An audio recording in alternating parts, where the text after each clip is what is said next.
In the quiet village of Umuagu, life was simple and the people were happy. They were farmers, hunters, and traders who worked hard by day and rested peacefully at night. But one fateful season, something strange began to happen. The strongest men in the village, who could lift heavy yams without breaking a sweat, suddenly became weak and bedridden. The healthiest women, whose laughter once echoed through the farmlands, now coughed and shivered, their face pale like white chalk. Even children who once played under the moonlight became too tired to run. At first, the villagers thought it was a sickness brought by the harmattan winds. But one old man, Nnaanyika, noticed something strange. "Why does this sickness only strike at night?" he whispered to his wife. "And why do the youngest and strongest fall while the old remain untouched?" The village elders called a meeting to discuss this mystery, but no one had answers. Fear crept into their hearts and everyone locked their doors tightly at night. Still, the sickness continued and people started to disappear. Little did they know, the answers to their troubles lay in the shadows of a lonely hut on the edge of the village, where an old woman named Mamure lived. Mamure was a mystery figure in Umuagu. She rarely spoke to anyone and was often seen muttering to herself as she gathered herbs in the forest. Her eyes were sharp, her back bent like an old Iroko tree, and her fingers long and bony.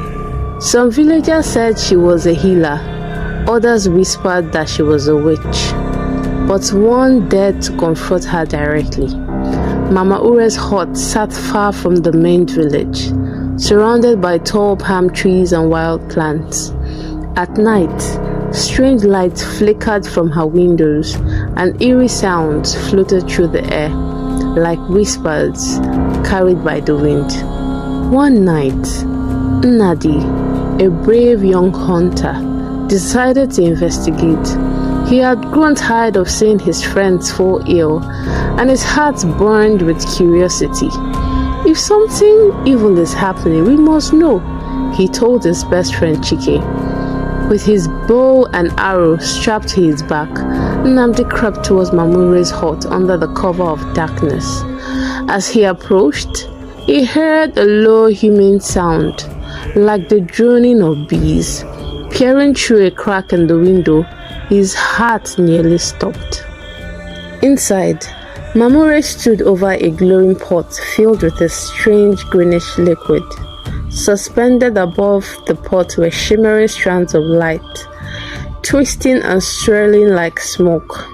Nnadi realized with horror that the strands were being pulled from the sleeping villagers.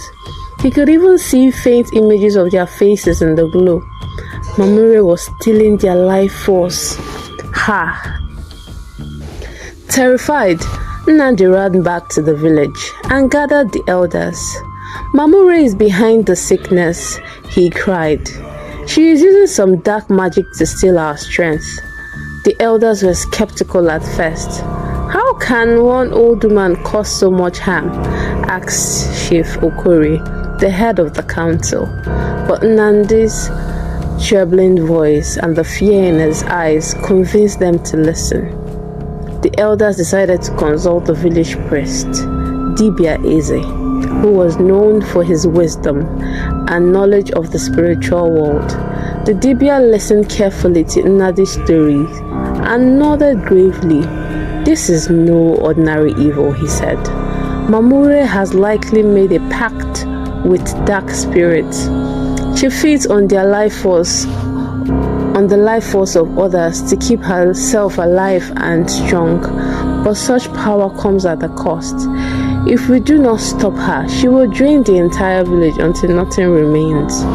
The village gasped in horror. They begged the Dibia to find the solution. Dibia Eze explained that Mamure's power came from the glowing pot in her hut. We must destroy it, he said. But be warned, she will not give up her power easily. We must act with courage and unity. He gathered a group of brave men and women, including Nnadi and Chike, and gave them charms for protection. He said, "Go at midnight," the Dibia instructed. When the spirits are weakest and her guard is down, the group crept through the forest towards Mamure's hut, their hearts pounding like drums. The moonlight guided their path, but every rustle of leaves made them jump. When they reached the hut, they surrounded it, holding their breath as the Dibia muttered incantation under his breath. The battle. As they entered the hut, Mamure was waiting for them. Her eyes glowed red, and her laugh sent shivers down their spines. "You think you can stop me?" she sneered. "I have lived for 100 years, feeding on the foolish and the weak. You are no match for me." She raised her hands, and a blast of wind knocked several villagers to the ground.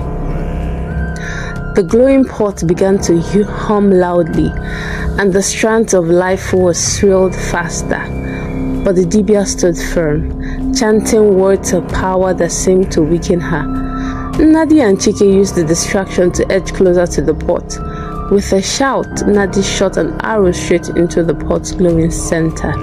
The pot shattered with a deafening crack, and the burst of light filled the room. Mamure screamed as the stolen life force escaped, swelling into the night and returning to its rightful owners. Her once powerful figure crumpled to the ground, her body aging rapidly until she was nothing but dust. The villagers' victory.